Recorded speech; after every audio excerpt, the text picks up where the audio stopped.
Welcome to Sunday Worship Service with our pastor, Pastor Kim Lantada.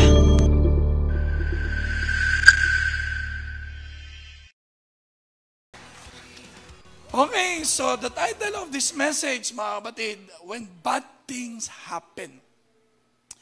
Minsan kasi, mga kapatid, ang mga bagay na inaakala nating bad, akala talaga natin bad lang sa atin yun. Yung mga iniisip nating hindi mabuti, masasama, talagang ang inaakala natin yun ay talagang masama lang sa atin yun.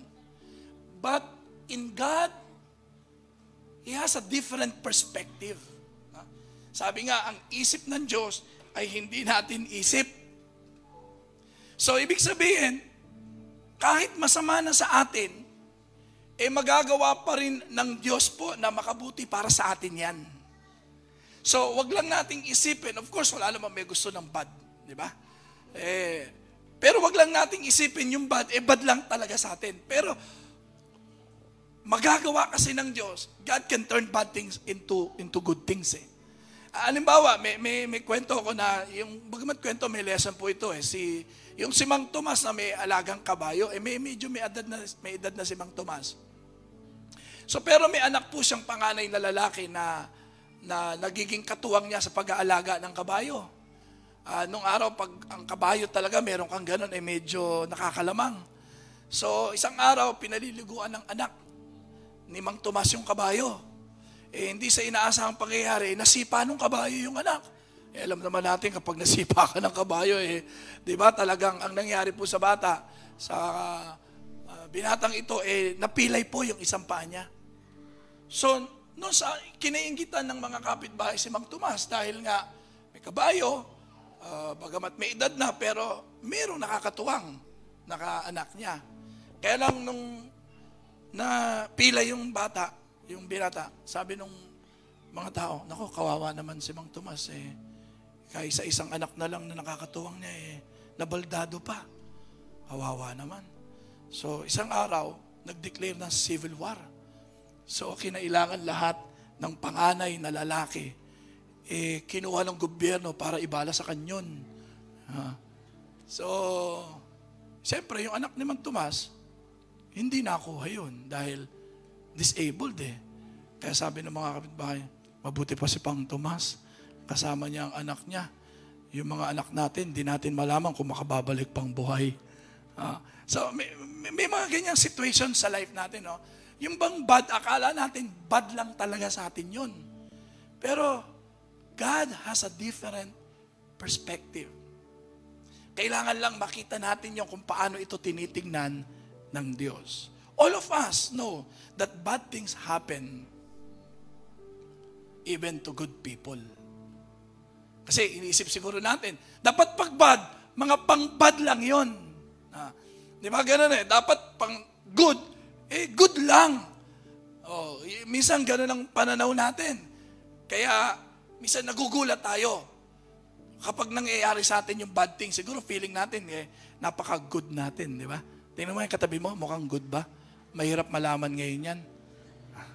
Pag-uwi sa bahay. But seriously speaking, some bad things are the result of sometimes national crisis. Halimbawa, yung naging pandemic na virus, di ba? Ang daming bad things na nangyari nun. Bagamat hindi mo kagagawan yun. Pero nadamay ang marami. Okay? And some bad things are the result of bad decisions. Minsan sa mga maling pagpapasya natin, wrong decisions, nagre-result ng bad things sa life natin. And even bad conduct.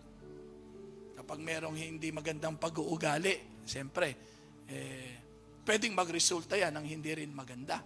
No? So, and another thing is because of imperfection. May mga gagalingan na hindi man sa'yo pero nakagagawa ng bad thing sa'yo, nadadamay ka. Kagaya nga ng kamunting ng nasunog, mga kapatid. Yung mga may nasunugan, hindi naman sa kanila nang galing, pero siguro sa kapitbahay. Nadamay sila. So, ganyan. No, kaya nagkakaroon ng mga bad things, mga kapatid. So bad things happen kahit sa pamilya natin eh. Nangyayari pa rin yan kahit magkakapamilya na yan sa mag-asawa, bad things happen. Sa ating mga anak, kahit anong pag-iingat mo, pag-aalaga mo, still bad things happen. Kahit naman sa dito, sabihin natin sa simbahan eh, no? Simbahan na ito, ha? Still bad things happen, mga kapatid. So kahit saan naman, wherever you go, bad things happen. Kaya lang, how to respond or deal with bad things, that's another issue. Because sometimes we deny bad things. Minsan, binabaliwala lang natin yan. Kunyari, di ba, pag kinakamusta mo na, dahil kaya mo kinamusta, kasi alam mo talagang merong hindi magandang pangyayari. Pero ano sagot pa rin sa'yo? Kamusta ka na? Di, okay lang. Parang, minsan nahihiya tayo. Nahihiya tayong aminin na merong mga bad things na nangyari. Like, kahit sa pamilya natin. Minsan sabi, huwag niyo pagsasabi, ha? Yung ganon, mga kapatid. O kaya naman, yung iba, we pretend that everything is under control. Kahit hindi mo na kaya, you still try your best to control it. But it's beyond your control.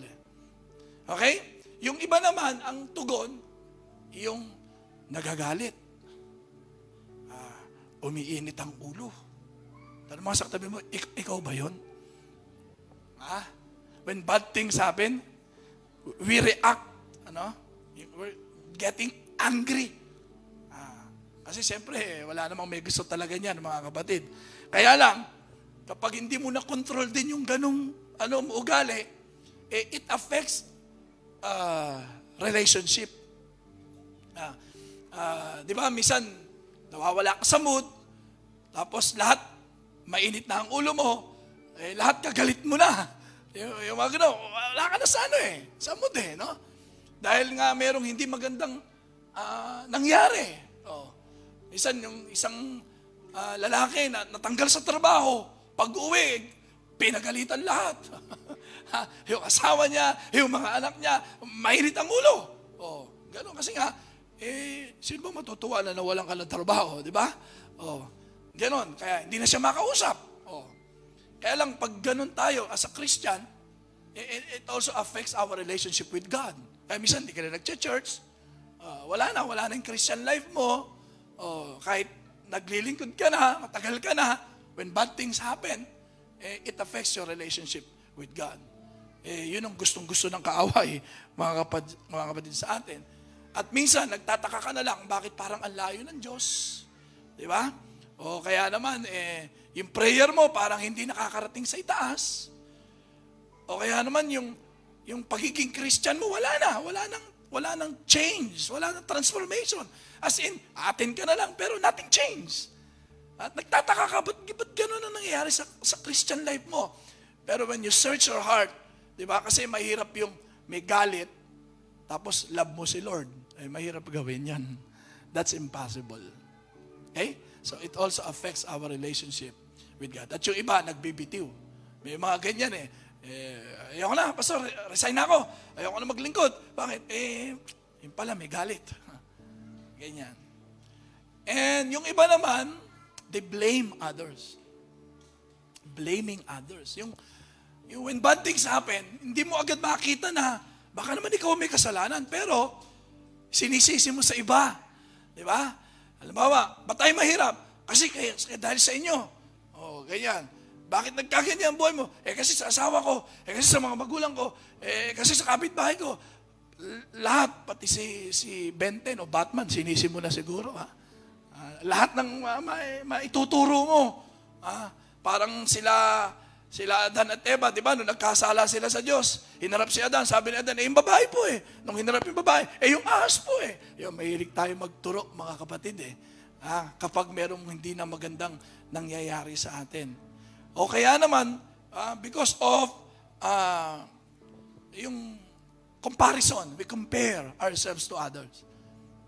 Di ba, yung when bad things happen, isipin mo, di ba, minsan inisip natin, dapat, dami namang masasama, dapat sila lang.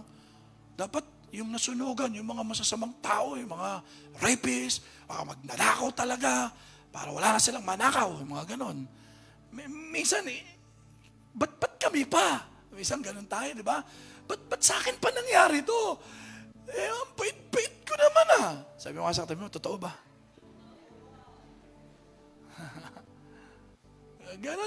Ganon minsan ang nagiging mga tugon natin dyan, mga kapatid. Pero tandaan nyo, lahat tayo may kanya-kanyang istorya. Amen?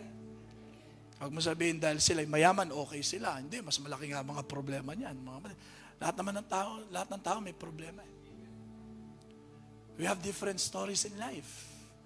Kung magkukwento ka lang ng bad things sa buhay mo, baka mas marami kang maikwento rin. Pero meron din ako maikukwento sa'yo. Yung katabi mo, tingnan mo yung katabi mo. Di ba?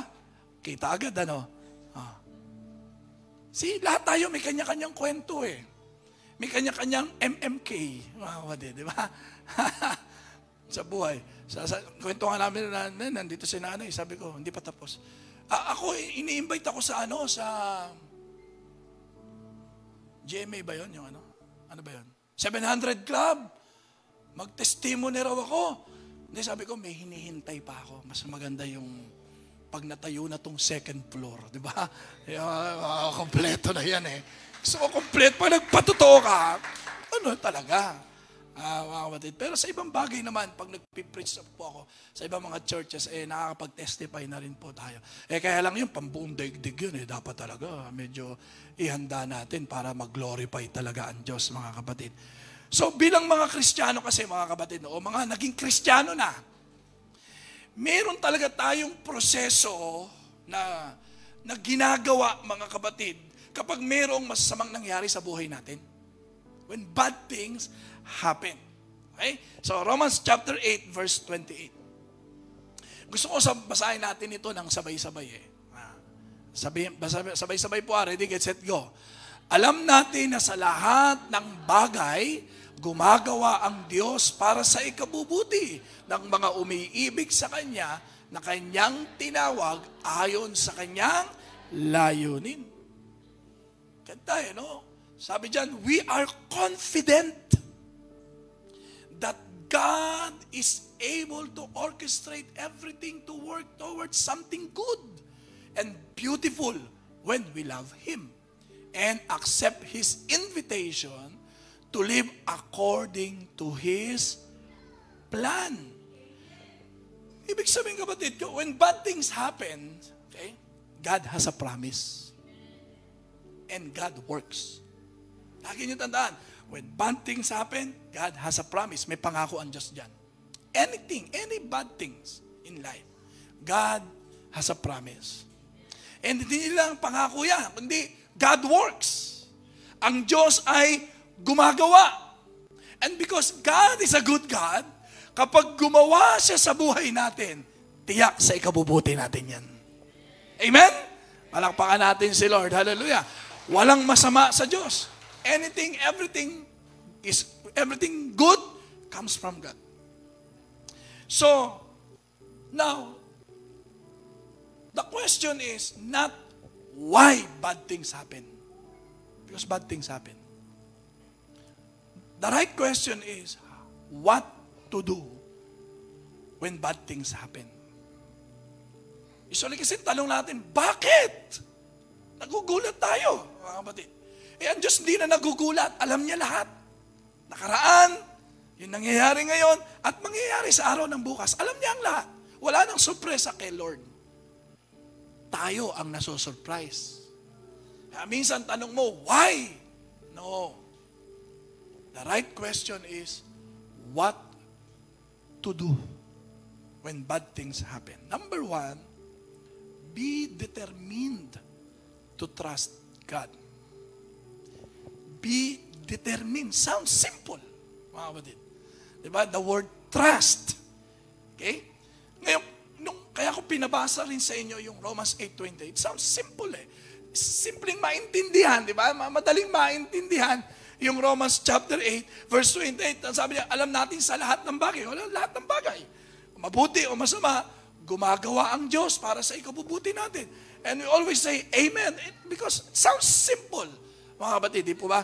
Pero, yung isagawa mo yan, when you are in bad thing situation, mga kapatid, ibang usapan yun. Ang dami kong nakikita, madaling mag-amen kasi, di ba? When I say, God loves you, amen. God is a good God, amen. He will never leave you nor forsake you, amen. It's so easy to say, amen. But when you are in that situation, sometimes no amen. Nahihirapan na tayo. No? Nahihirapan na tayong i-apply what the Word of God says. Hindi na nagiging madali sa atin, mga kapatid. Kasi pag sinabing trust God, pag sinabi kasing nagtiwala ka sa Diyos o nagtitiwala ka sa Diyos, hindi lang ito yung paniniwala mo sa Diyos. Marami marahil na tayong alam patungkol sa Diyos. We know that God is love. We know that God always helps in times of trouble. Because we read that from Psalms 46 verse 1. Psalms 23 verse 1, if the Lord is my shepherd, I have everything I need. So, marami tayong nalalaman. Pero hindi lang yung mga alam natin sa Diyos when bad things happen. Kundi yung trust, yung pagtitiwala mo talaga sa Diyos. So, may I ask you, do you really trust God? Wait for bad things to happen. Then you answer that. Wait for that to happen. Or if you are in a bad situation, come on, do you really trust God? So, halimbawa, alam nyo ba yung mga acrobatic skills, yung mga nasa circus? O yung nakita ko na, yung tinatawag na tightrope walk, yung lumalakad sa lubid, tapos sa itaas ng bundok to bundok ang tatawirin, yung balancing. So, kung tatanungin mo ko, naniniwala ako sa mga yun, totoo yun. Amen? Totoo po yung mga nagsisirkus, yung mga triple, 360 jump. Totoo po yun. Yung tumutulay sa lubid, totoo po yun. Naniniwala po ako doon. Kung tatanungin ko, ikaw ba naniniwala ka nakatutulay? Of course, trabaho nila yun. Sige, sumakay ka. Ay, ibang usapan yan. Ibang usapan yun. Naniniwala ako, pero hindi ko ipagtatiwala ang sarili ko doon. The same thing with God. When the actual situations, or when you are in the actual situations, when bad things happen, can you trust God? We believe in God. Naniniwala tayo that His love, He help. Pero pag dumating na tayo, kasama ako ron Marami sa buhay namin, pag nandyan na, nandun ngayon, ang application. Doon mo masasabi yung pagiging Kristiyano mo. Yung relasyon mo sa Diyos. That you will say, Christianity is real. My relationship with God is real. Totoo na to. Ito na to. Bad things happen. Ito na to. I need to trust and be determined to trust my God. Doon mo malalaman, mga kapatid. Are you following? Yan ang tinatawag nating fearless living of faithful living. Ano sabi ng Psalms 34 verse 19? Marami ang kapighatian ng matuwid. Pag sinabing matuwid, sumusunod na sa Diyos yan, mga kapatid. Inaayos mo yung buhay mo. Kaya sumusunod ka sa Diyos. Nag-aayos ka na ng buhay. Pero ano sabi dyan? Marami ang kapighatian ng matuwid. Bisa nagtataka ka. Ba't ganon? Kung kailan naman inaayos ko ang buhay ko, saka naman nagugulo. O, di ba? May ganyan tayo. Kung kailan naman ako lumalapit kay Lord, saka naman may naglalayo. Ba't ganon? Oh. Yan. Pero nang sabi ng salita ng Diyos, don't stop there. Let us continue the word of God. Ngunit, inililigtas siya ng Panginoon sa lahat ng mga iyon. Amen? So in Proverbs chapter 3 verses 5 to 6, magtiwala ka ng buong puso sa Panginoon at huwag kang manalig sa iyong sariling karunungan. Alalahanin mo ang Panginoon sa lahat ng iyong ginagawa at ituturo niya sa iyo ang tamang landas. Trust in the Lord, not in yourself. Can you say amen to that? Yung bang hindi mo man maintindihan ang mga nangyayari, still, God has a purpose. You need to trust. That's why the word, be determined to trust God. Number 2, when bad things happen, what to do? Be determined to thank God. Ako, hindi madali ito, mga kapatid. It's so easy to thank God when good things happen. Tama naman, dapat magpasalamat tayo sa Diyos. What about bad things? Can you thank God? Magagawa mo bang magpasalamat sa Diyos when bad things happen in your life? Huh? Ano sabi ng 1 Thessalonians chapter 5, verse 18? At magpasalamat kayo kahit ano ang mangyari. Ano ibig sabihin? Kahit ano ang mangyari. Mabuti o hindi mabuti ang mangyari, ano pa rin ang sinasabi ng salita ng Diyos? Magpasalamat. Nako. Tingnan mo nga yung katabi mo. Oh, tamo, hindi makangiti, di ba? Parang mahirap talaga yan. Yes. Yes. It's not easy. But that is the right thing to do as a Christian.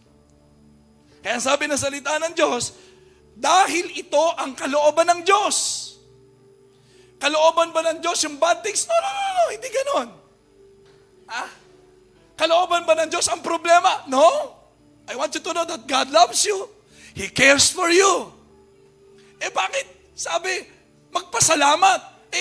Dahan-dahanin mo ang talata. Ang sabi dyan, at magpasalamat kayo kahit ano ang mangyari. So siguro tinitingnan mo rin yung kahit ano ang mangyari. Huwag yun ang tingnan mo. Ang sinasabing dahil ito ang kalooban ng Diyos, yung magpasalamat ka pa rin sa Diyos. We are not saying, Lord, thank you for this problem, thank you for all the bad things. No! Thank God because you have God who loves you, who cares for you.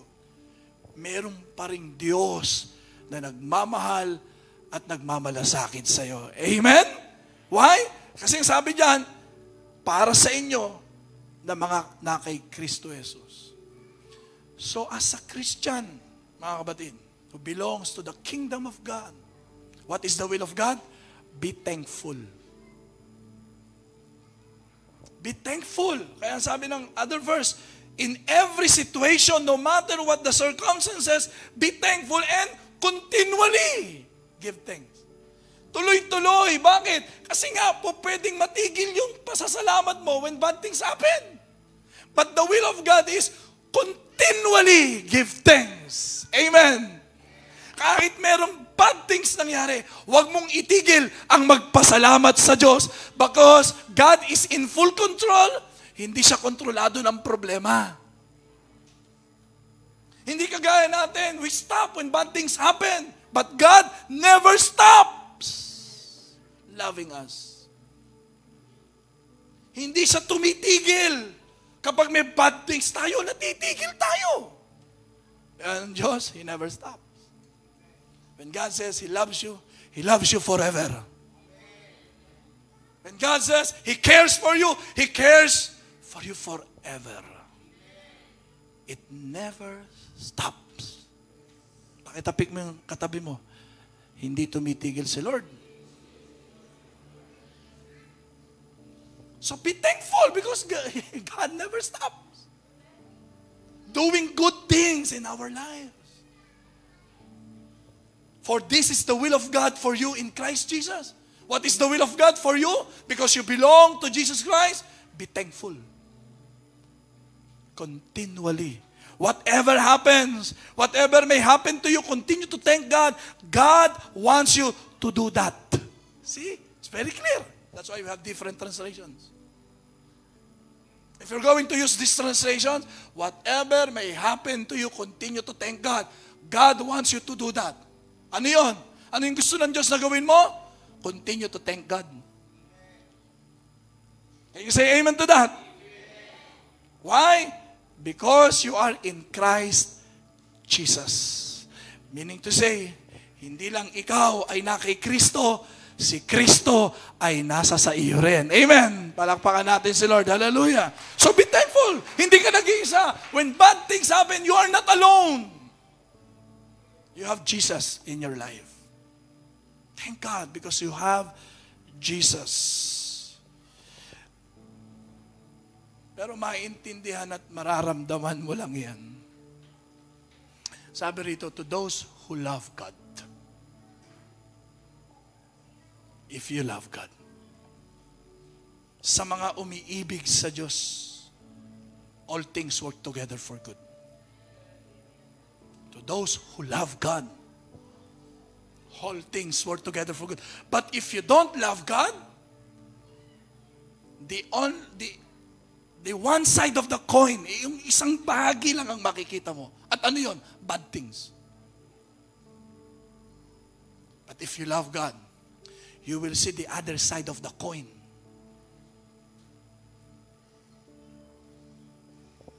At makikita mo, based on the perspective of God, you will understand and see things how God sees it.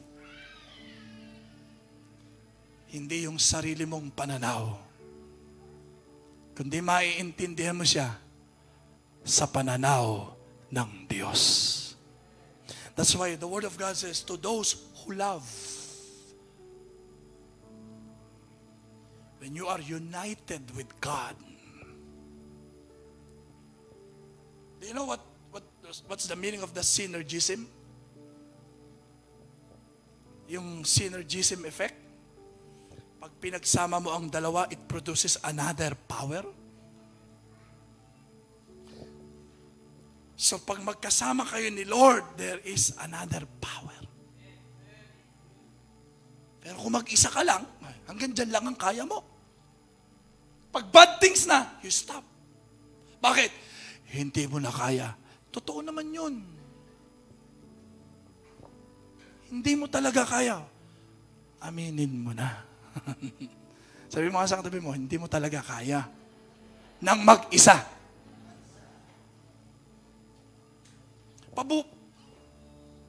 Pabuhat ko sa iyo yung si Michael. yung aircon. Pabuhat ko sa iyo. Hindi mo kakayanin yan. Tulungan kita, kakayanin natin. The same thing with God. That's why He says, to those who love God, all things. But if there is no love, sasabihin mo lang dyan, bad things is bad things. Bad thing is not good for me. Bad things is bad. Yun ang sasabihin mo. But when you love God, all things work together for good. Because God is a good God. Makikita mo yung the other side. The goodness of God. Amen? Kaya dapat may relasyon sa Diyos.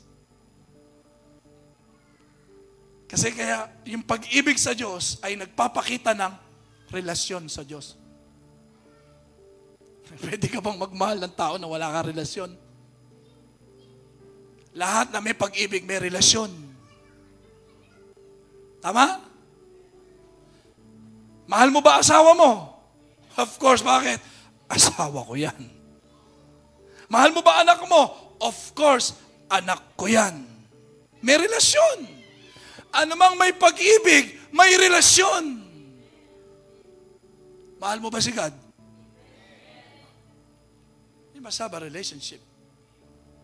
You cannot say that you love God if you don't have relationship with God. Ano mang may pag-ibig, may relasyon eh.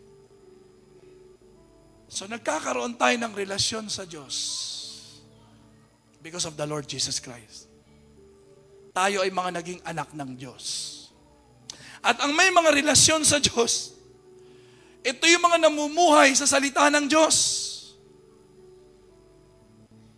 Kaya pag bad things happen, it's about time to apply what the Word of God says. Eh bakit hindi na i-apply ang salita ng Diyos when bad things happen? Because of your relationship with God. You're having a problem with your relationship with God. Pag nagkaroon ng problema ang mag-asawa, ay problema yan. Wala nang love yan.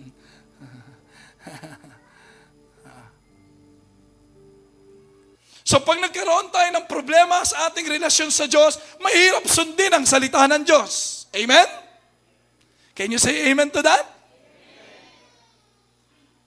But as long as we love God, that's why Jesus says, if you love me, you will obey my commandments.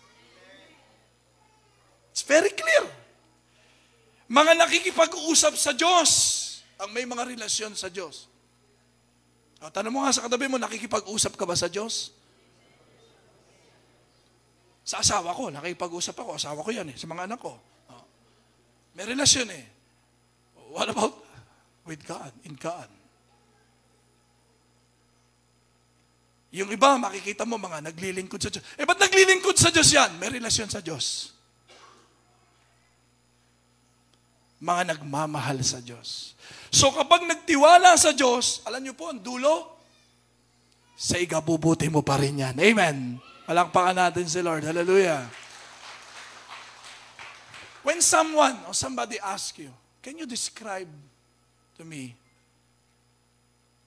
the description of a Christian? How can you describe a Christian? Yan, may nagsabi sa iyo, pakidescribe mo nga sa akin ang isang Kristiyano. Yan. There is only one na masasabi natin. God lovers. Ang Kristiyano nagmamahal sa Diyos yan. Do you love God? So when I ask, do you love God? I'm saying, are you a Christian? Come on. Parehas lang yun. When I ask you, do you love God? Meaning to say, are you a Christian?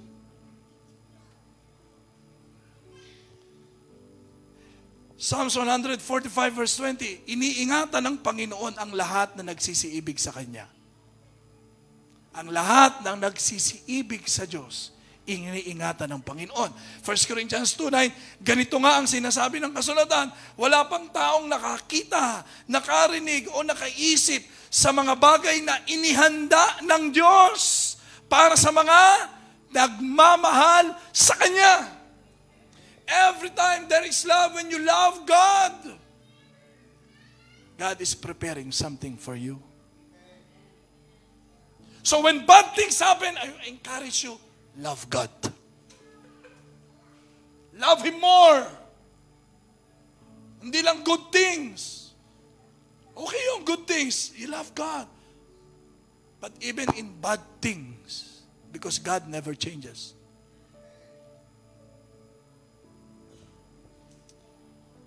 So do you love God? Sa mga tinawag ayon sa layunin ng Diyos. Ulitin ko ayon sa layunin ng Diyos. Hindi sa layunin natin. Oy, punta ako dyan. Anong meron? May makukuha ba ako dyan? May makakain ba ako dyan? May kapakinabangan ba ako dyan? May mangyayari ba sa akin dyan? Excuse me, you are in the wrong place. We are here for the purpose of God. Not our personal purpose. Kapag hindi nila naintindihan ang pagkatawag sa kanila ng Diyos, the kind of relationship that we have. Hindi sila tumatagal when bad things happen. Hindi nila maibigay yung para sa Diyos kapag hindi nila naibigay ang para sa kanila. Kaya minsan ang mangaral ang Panginoong Hesukristo ng mabigat na pangangaral tungkol sa kanyang katawan at dugo. Kakainin niyo ang katawan at iinumin niyo ang aking dugo. O sabi ng mga tao, ano yung cannibal ba tayo? Ipapakain sa atin yung katawan niya. Ipapainom ang kanyang dugo. Ano yan? Cannibal yan. Nag-alisan yung mga tao. Tapos nangaral si Jesus, wala nang feeding program. Ang dami kasing tao, kaya lang sumusunod sa kanya para may makain. Hindi naman masama, nagpapakain talaga ang Panginoong Jesucristo. Pero hindi laging ganun. Because man shall not live by bread alone, but by every word that comes from the mouth of God. Nag-aalisan yung mga tao. Bakit? Wala nang pagkain. Alis na tayo. Eh sabi ni Lord sa mga disciple niya, o kayo, alis din ba kayo? O, tanong mo sa katabi mo, ikaw, pag wala ng blessing, wala ka na rin dito? When bad things happen, wala ka na rin ba rito? Kahit may bad things, si Lord narito pa rin. Hindi nawawala. Mas mararamdaman mo ang Diyos when bad things happen.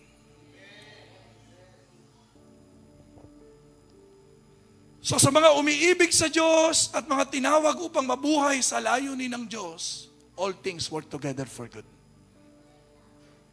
Be thankful to God. Think good things, look for good things, and do good things. Because all things work together for good. So what to do when bad things happen? Be determined to trust God and thank God.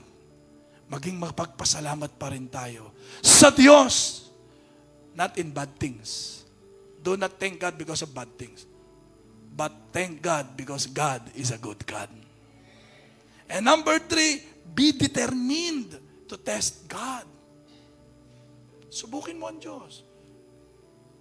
When bad things happen, we try options, look for options, alternatives.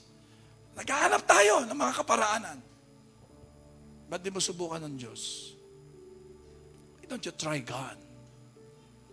Sa Diyos, sa bawat pagsunod, may pangakong sumusunod. Amen? So kung mayroong mga hindi mo inaasahang pangyayari at hindi mo alam ang iyong gagawin, subukan mo pa rin manatili sa Diyos. Iba ayaw lang magtuloy. When bad things happen, ayaw na nilang ituloy yung mga bagay patungkol sa Diyos. Kaya ko sa'yo kapatid, when bad things happen, tuloy mo pa rin. Huwag kang titigil. Because God never stop. Maaring, yung iba kasi, gusto mo lang ata yung masaya. Eh hindi naman lahat ng kasiyahan nakakabuti. Eh okay na ako doon na kahit hindi ako maging masaya, basta ang dulo nito, sa ikabubuti ko. Masaya ka nga ngayon, eh ang dulo naman sa ikasasama. At doon na ako sa, hindi man ako masaya, pero ang dulo nito, sa ikabubuti ko. Pwede ba yun? Halimbawa, sinong magiging masaya sa naging proseso ng kamatayan ng Panginoong Jesucristo? Sige. Sa tingin nyo masaya ang Diyos Ama nang makita niya ang kanyang anak?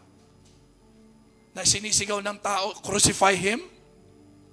Dinuduraan? Sinusuntok? Hinahataw? Pinagtatawanan? Sinasabihang demonyo, kulto. Ayan. At habang siya'y nakapako sa krus, sino magiging masaya doon? Kahit si Jesus, hindi masaya. Hindi na nga mabanaag ang kanyang itsura.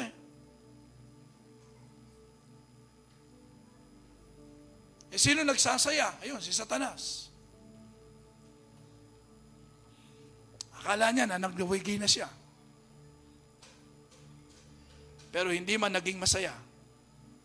Yung kamatayan ng Panginoong Jesucristo, parang walang pagdiriwang eh. When He died on the cross, it was declared victory. Asan ang victory doon? Death? Papaano? Pero pinahintulot ng Diyos yun eh. Para saan? Sabi ng Bible, but there is joy. May kagalakan. Wala mang kasiyahan na mabanaag. Pero yung kagalakan nasa puso. Sapagkat alam ng Panginoon, pagkatapos ng kanyang kamatayan, marami ang maliligtas. Sa ikabubuti ng lahat, kaya tayo narito ngayon dahil sa kamatayan ng Panginoong Hesukristo. Amen? Palakpakan natin si Lord. Hallelujah! Hindi lang natin makita at maintindihan yan. Isa pang lalaki sa Biblia, si Jose.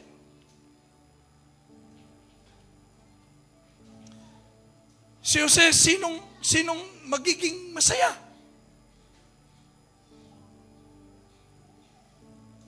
Siya yung bunso, kinainggitan ng 11 magkakapatid. Inilayo sa ama. Binalak patayin.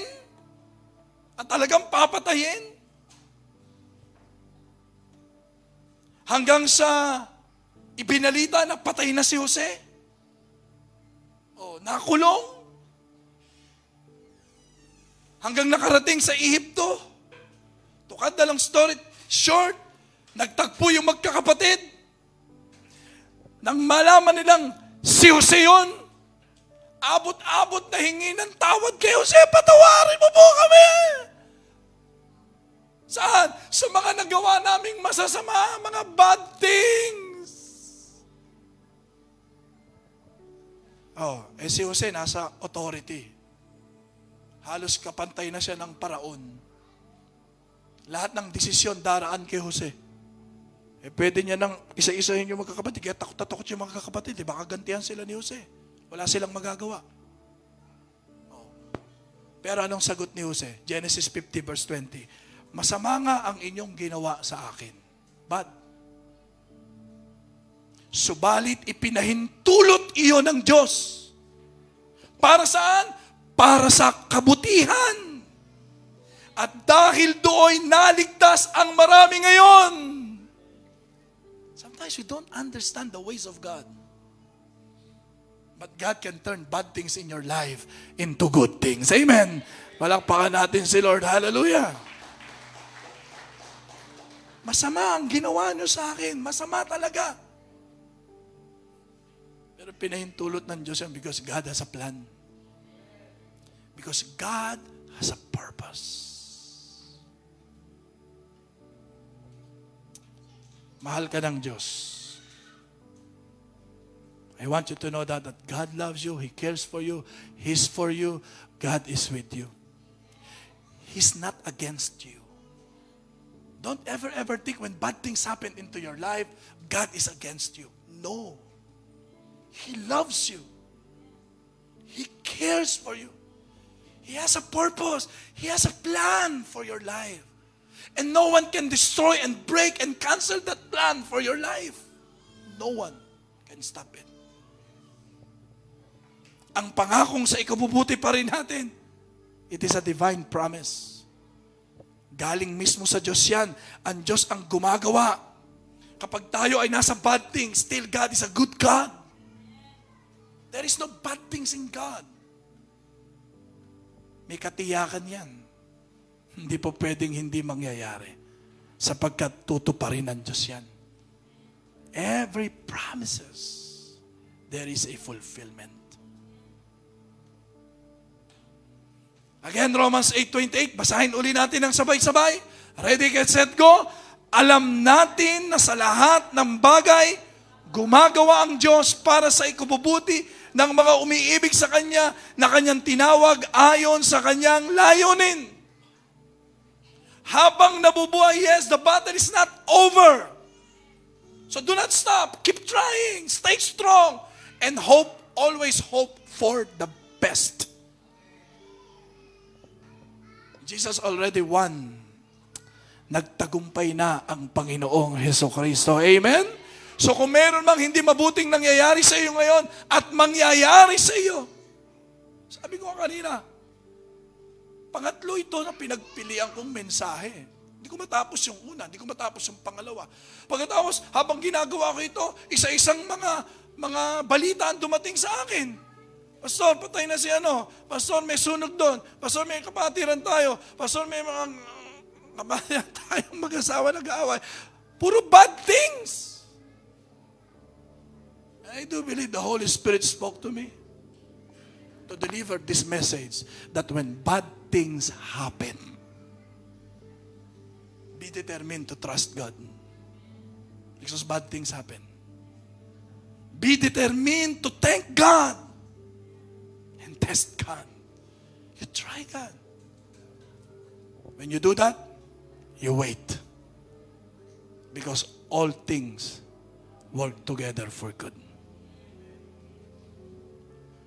So when bad things happen, God is coming.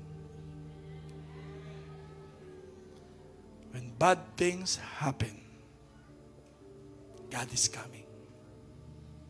He will help you because He loves you, because He cares for you. When bad things happen, good things are coming. Hindi puro bad. Tandaan nyo lagi, God is in full control. So kung nangyari na sa yung bad, wait. Good things are coming. Hintayin mo, mabuti na ang mangyayari sa iyo.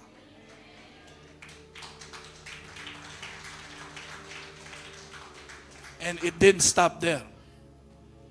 When bad things happen, glory to God is your ending. You will give all the glory to God. Amen? Palakpakan natin. So come on, let us all stand up.